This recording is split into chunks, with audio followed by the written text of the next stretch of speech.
ஒன்றும் இல்லைங்க நடுவர் அவர்களே, வீட்டில் சண்டை நடக்கும். எதுக்கு?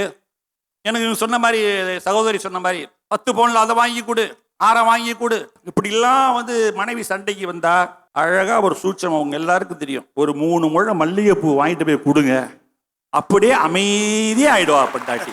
அதுதாங்க நமக்கு இருக்கக்கூடிய மதிநுட்பம். ஒரு பிரச்சனைன்னு வந்தா ஆம்பளைங்க எப்போதுமே சண்டையை முடிச்சுக்கணும், வேண்டாயா பிரச்சனை, இது கூட முடிச்சிருவோம்னு தான் ஆசைப்படுவான்.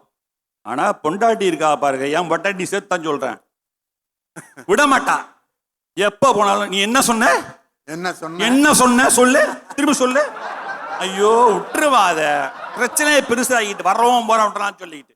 ஆம்பளைங்க என்ன சொல்லுவான், சரி விடு, போனதெல்லாம் போட்டு விடு, நீ சொல்லு நான் ஏத்துக்கிறேன் அப்படின்னு கடைசியில பணிஞ்சு போய் பஞ்சாயத்தை முடிக்கிறது யாருன்னு கேட்டா ஆண்களாகத்தான் இருப்பாங்க.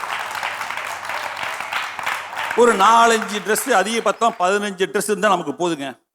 அங்கே பார்த்தீங்கன்னா அதான் நிறைய வீட்டில் எடுத்து வச்சிருப்பாளுங்க பீரோ நிறைய.